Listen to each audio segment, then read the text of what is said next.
with the multiple choice questions. 2 point masses M and capital M are separated by distance d. If the distance between their masses is increased to 3d, how's the gravitational force between them change? Well, if you remember, the gravitational force equals, I'll say 1. Just this is the first time, before anything changes. The product of the two masses times the gravitational constant over the distance between them squared, which in this case will be d, not r. Okay, so when the distance is increased, that's g little m big M over 3d, but the whole quantity is squared because the distance from M to capital M is now 3d. This equals 1 over 3 squared, which is 1 over 9 times F1 over there. So the force will be 1/9 as great.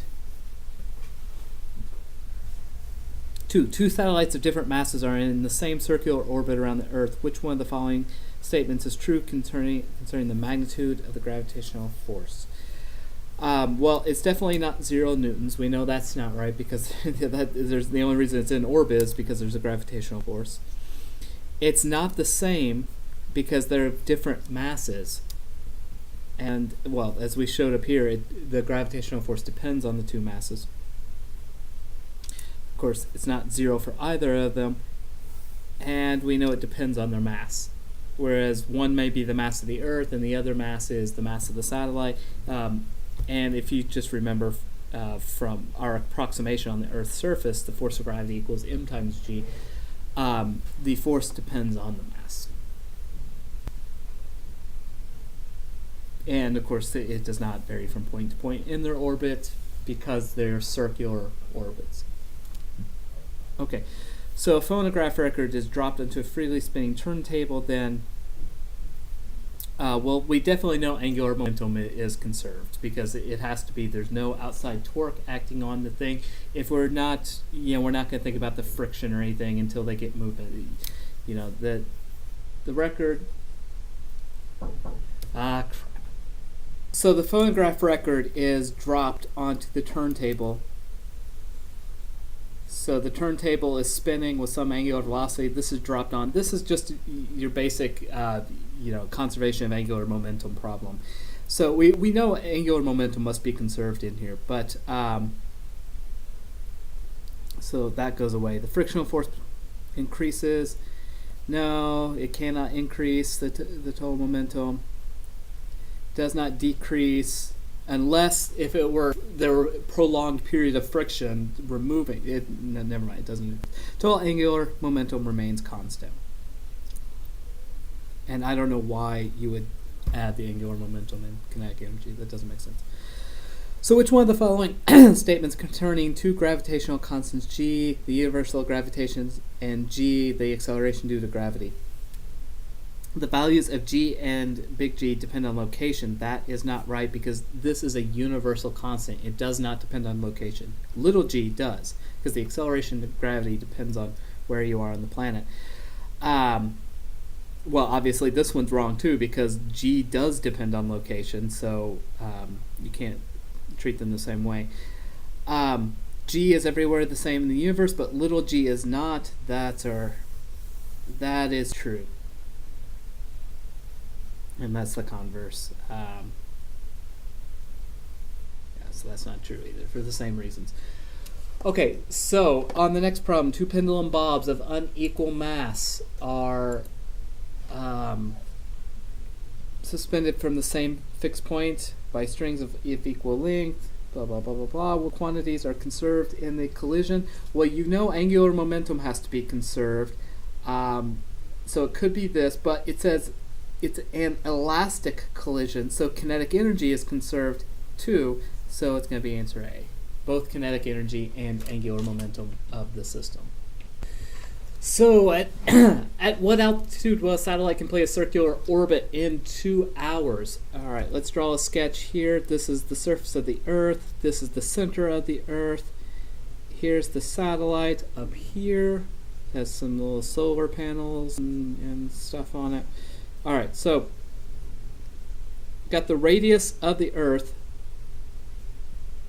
and you also have the altitude, call it RA. Together, these two equal R, which is the distance between the center of mass of the satellite to the center of mass of the Earth. So what is the sum of the forces, and we'll call it the y direction just because of the way I drew it here, on, I'll actually put comma, satellite? Well, it just equals the force of gravity, right? And the sum of the forces always equals mass times acceleration. So there you go. Now, the force of gravity, we're going to use the universal gravitation, the theory, the model of universal gravitation, because we're not on the Earth's surface anymore. So that's the gravitational constant times the mass of the Earth times the mass of the satellite over the separation of their center of masses squared, which equals mass times acceleration. But what is the acceleration? That's centripetal acceleration. So V over R, V squared over R. And this was the mass of the satellite because this is the sum of the forces acting on the satellite, so M is going to be the mass of the satellite. Sorry. So you notice the mass of the satellite cancels out of both sides. One of the R's cancel, so you're left with G, mass of the Earth over R equals V squared. I can solve for R. Why don't I go ahead and solve for R? So R equals G ME over V squared. We don't have velocity. But I know velocity, like average velocity, is change in x over change in time. Change in distance, displacement over change in time. And the change in displacement is going to be 2 pi radians times the radius, or the distance between the center of the Earth and the satellite, because 2 pi r is the circumference of a circle. And know the time it takes is 2 hours. That is the period.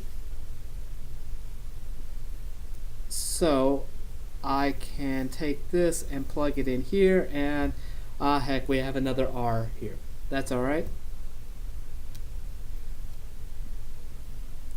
R equals GME times 1 over this. Let me just write it like this: 1 over 2 pi r over t squared. So that equals GM, and I'm going to flip that fraction because of the reciprocal. Squared. Now I have an r squared. This equals GME t squared over 4 pi squared r squared. So I'm going to have to bring the r over. So r to the third equals GME t squared over 4 pi squared. But the question asks for at what altitude. So I can't just solve for r.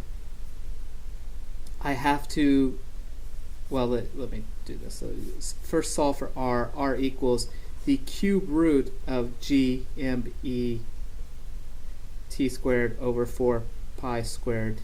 Now r is radius of the Earth plus altitude, RA I'm calling it, and that equals cube root of GME t squared over 4 pi squared. So the altitude is just the cube root of GME t squared over 4 pi squared minus the radius of the Earth. Minus the radius of the Earth. And when you plug in the numbers, you get 1.68 times 10 to the 6th meters. If I were asked to just find the velocity, I could have just, well, I have the period, I have the well, no, I didn't have the altitude until this point. So never mind.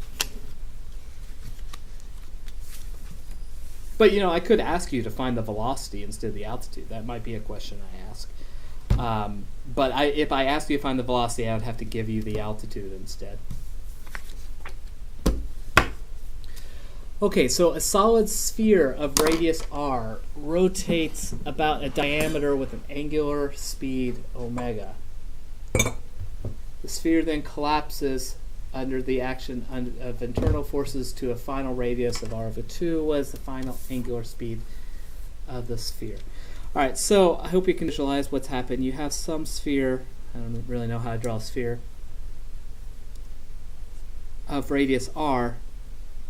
I wish I had drawn that bigger, because at some point it collapses under, so now it's r over 2, it collapses under internal forces. What that means is that the sum of the external forces equals 0, and the sum of the torques also equals 0.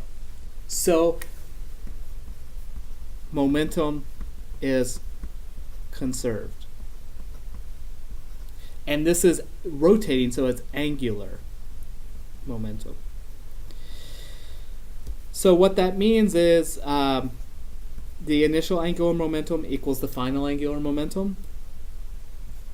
I omega initial equals I final omega final. Now, the moment of inertia is changing, so the angular velocity must change. And we must, what is I? Well, I of a sphere equals 2/5 mr squared.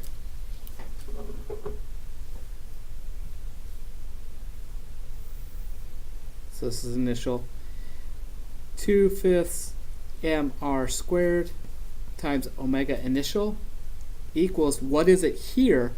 Well, here it is 1/2, is 2/5 mr squared, but now r has become r over 2 squared times omega f. Well, this just equals 2 squared is 4, so this is 2 over 20, 1 over 10 mr squared omega f, and this is still 2/5 mr squared omega I. Well, you notice the m cancels, the r squared cancels. Got 2/5 omega initial equals 1/10 omega final. So omega final is just equal to 4 omega initial. I'll carry the 10 over, that becomes 20 over 5, which is 4. Or the problem just says the initially the speed is omega, so you could say 4 omega if you wished.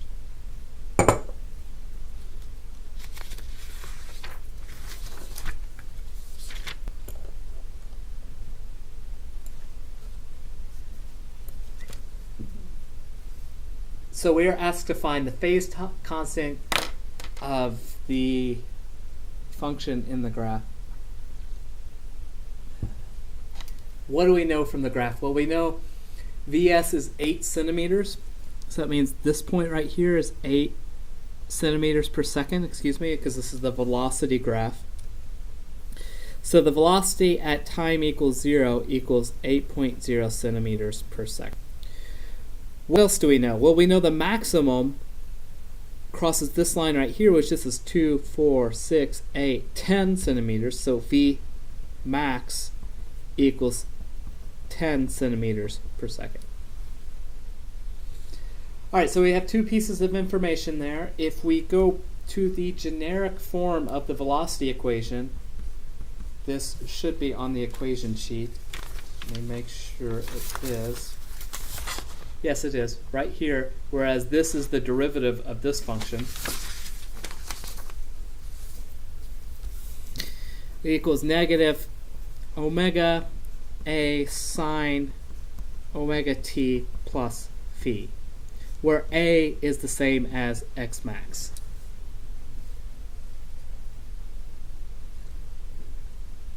Well, so we know that v at t equals 0 seconds equals negative omega a sine of 0t plus phi, and we know that then equals 8.0 centimeters per second.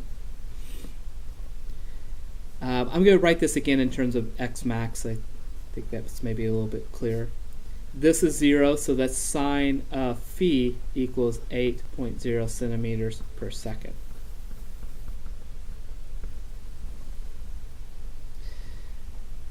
Okay, so we can solve for the sine of phi equals phi t equals 0 over negative omega xm. Alright, so we have one equation. I'm just going to circle this for now.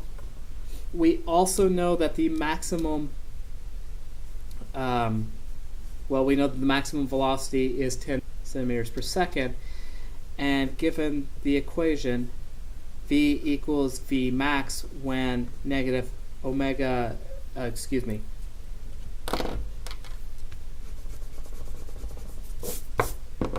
if you look at the equation, let's just go back to the beginning. Look at this equation, negative omega xm sine omega t plus phi.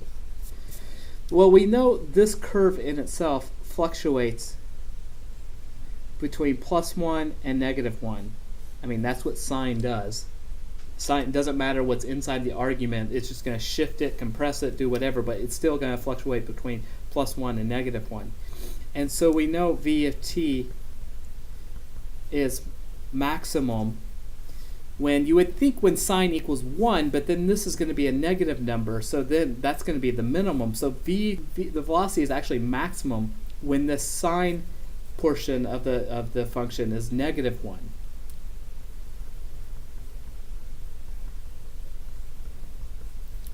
And that is because the negative from the sine function will cancel this negative, and then you'll have v max equals positive omega xm.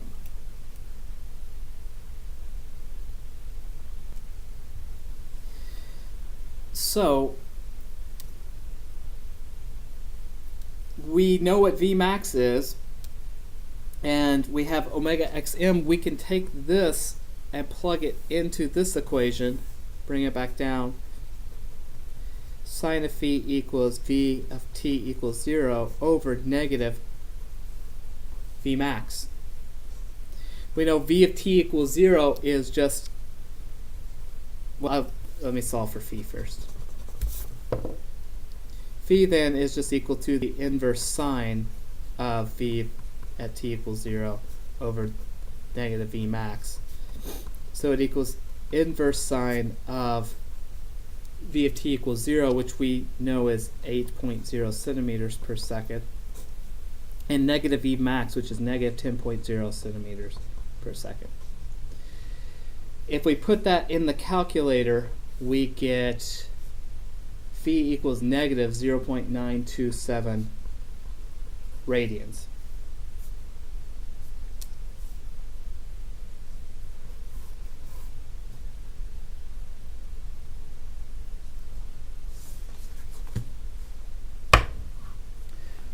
Okay, so next question.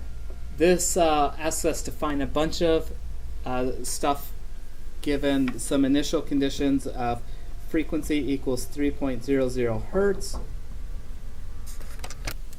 I'm back. So we have a frequency at 3 hertz, and we have an amplitude of, and it's, I know some of you like referring to the amplitude as x max, that's fine, 5.00 centimeters, and x, well, I'll say x equals x max at t equals 0 seconds. Okay, so first part, through what total distance does a particle move during one cycle of its motion? Well, here I find it helpful to draw a graph of x versus t, and it doesn't necessarily have to start at the maximum displacement, but I'm going to do that just cause. Well, actually, it will have to, because x equals x max at t equals 0. But I'm saying to answer this problem, this does not have to be true.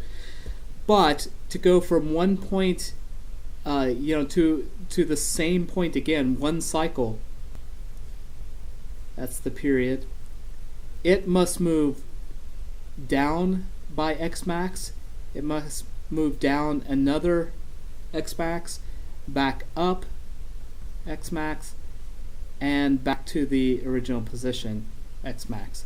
So the distance will equal 4a, or 4x max, or 4 times 5.00 centimeters.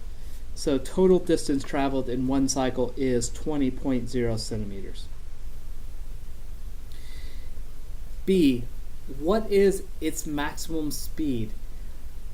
Well, if we look at the equation for velocity, when it equals negative omega x max sine of omega t plus phi, and we know this v equals v max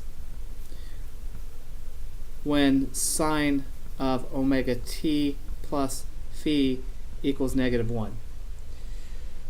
We saw this in the last problem. The -1 turns this into positive, so v equals, v max equals omega x max. This is always going to be true because of the relation, because of the the form of the velocity function. Well, we don't have omega, we have x max, but we can put omega in terms of frequency. Omega is equal to 2 pi f times x max. Something you have to know. You are given f equals 3 hertz, so you can calculate that pretty easily. Equals 94.2 centimeters per second. You have frequency, you have x max, so you've got that. At what time does this maximum speed occur? Well, as we said earlier, we know sine omega t plus phi equals -1. We can then say omega t plus phi equals the inverse sine of -1. And remember, the maximum velocity occurs when this equals -1, so that this negative sign is canceled out by the negative from the sine term, and then v max is omega xm. We also know that phi equals 0. How do we know that? We know that because the particle is at maximum displacement when t equals 0 seconds. So in other words, x equals x max cosine of omega t plus phi. This is x equals x max when cosine equals 1. Cosine equals 1 when when cosine of 0 is 1, right? So at t equals 0, let's just say x of t equals 0 equals xm cosine omega times 0 plus phi. So x at t equals 0 is x max, that's given to us in the problem, equals x max cosine of phi. So phi is equal to, I'm just skipping some steps here, -1 of x max over x max, which is 1, and that equals 0. So that term can go away. Omega t equals sine -1 of -1. So t equals 1 over omega times inverse sine of -1. Now the inverse sine of -1, that's at what angle will sine of the angle be -1?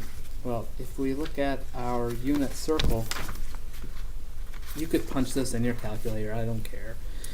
At what point, remember these are cosine and sine order pairs, so the cosine of 30 degrees, or pi over 6, is square root of 3 over 2, and sine of pi over 6 is 1/2. So we want to see where the sine equals -1. We're going to have to come all the way down here where this term, the sine term, is -1, and that is at 3 pi over 2 radians. So t equals 1 over omega times 3 pi over 2. Omega is just 2 pi f, so 1 over 2 pi f times 3 pi over 2. Pi's cancel. 2's become, combined. So 3 over 4f. which if I plug in for f, I'm skipping steps just for time. Whoops. 0.25 seconds.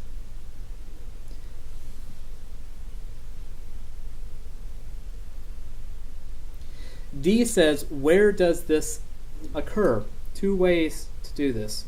You can either write some sentences and justify this. If we draw our function, our position function, well, you know that the velocity is just the derivative of this function, so the velocity is going to be 0 here because the slope is 0. The velocity is going to be maximum here because it's going to be minimum here because the slope is the highest magnitude and negative. So the velocity is going to be 0 here, so slope is 0, maximum here, and 0 here. So this is the velocity function is going to look like that. So when is the velocity maximum? Well, the velocity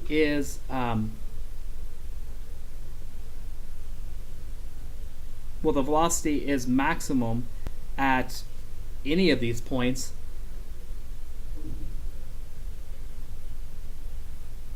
I'm sorry, I'm looking at the velocity is maximum right here. The velocity is maximum when the slope of the position is greatest, and that's going to be maximum at x equals 0. And I think I said earlier that only applies if phi equals 0. No, it doesn't, because if there's a phase shift, this goes back and forth, but still the velocity will be maximum at x equals 0. If you wanted to prove that mathematically, you could say x of t equals xm cosine of omega t plus phi.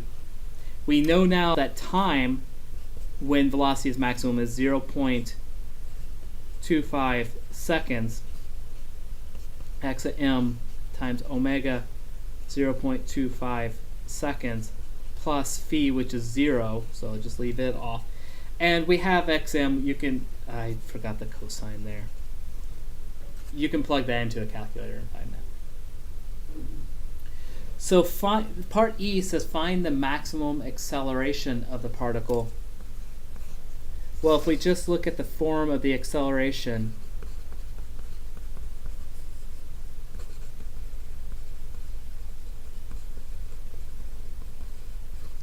when will the acceleration be the greatest? When this equals -1, just like we did earlier with sine, but now we're talking about cosine because we're dealing with acceleration.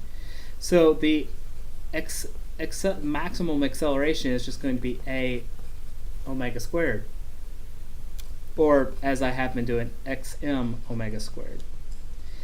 So am is just xm times 4 pi squared f squared. You plug in those values because remember 2 pi f equals omega, so the acceleration max is 1.78 times 10 to the third centimeters per second squared.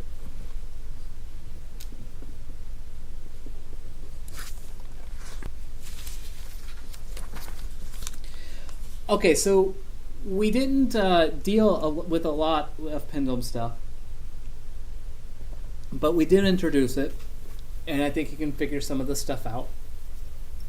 So a pendulum is made from 75 centimeter long string.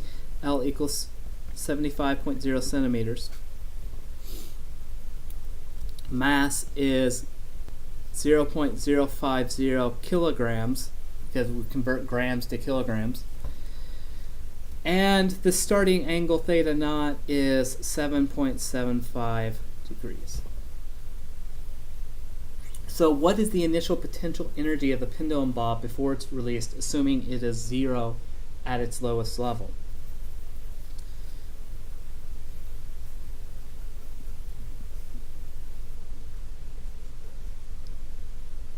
So we'll call this y equals 0. This is L. And this is also L here because we're swinging from this position to that. We have theta.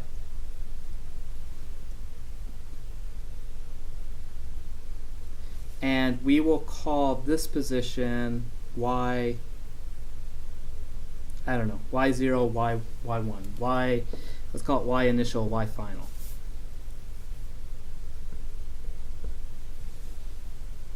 So we've got a triangle right here. We need to find this distance. In the triangle, this is theta, this is L cosine of theta. I'm just calling it theta. I've been dropping the knots. So then, the height, if we wanted to find h, we can define the height that the pendulum started out as L minus this distance right here. So we got L minus this top portion, and we're left with the height that we started from. So L minus L cosine of theta.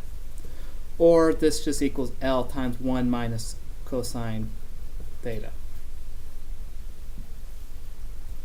So in part A, what is the initial potential energy of the pendulum bob? Well, that potential energy is just equal to mgh, which is equal to mgl times 1 minus cosine of theta. And if you plug in the numbers, then U is just equal to 3.36 times 10 to the negative third joules. So B now says, what is the angular frequency of the motion? Well, you don't have to derive that, but you're given the equation in your equation sheet of omega equals, actually sometimes you'll see little squiggly equals, meaning that we're approximating it, because this equation only holds for small angular deviations. So omega equals square root of mgl over I. Since this is kind of we can model this as a point mass, I equals ml squared. Omega equals square root of mgl over ml squared, which equals the L cancels out, the M cancels out, so a G over L. 9.8 meters per second squared over 75 centimeters, 0.75 meters. Be careful with units. So the angular frequency is 3.61 rads per second.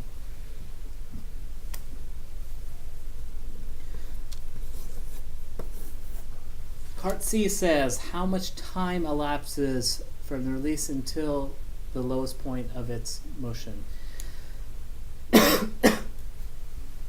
Well, we know this relationship. The period is 2 pi over angular frequency, and I use this only because that we found the angular frequency up here. I also know that the pendulum bob, when it swings back and to its original position, that equals 1 period. When it swings just to the other side, that's half a period, and when it swings just to the bottom, that equals t over 4. So time equals t over 4 equals 2 pi over omega over 4. Time equals pi over 2 omega. You have omega here. Time equals 0.435 seconds.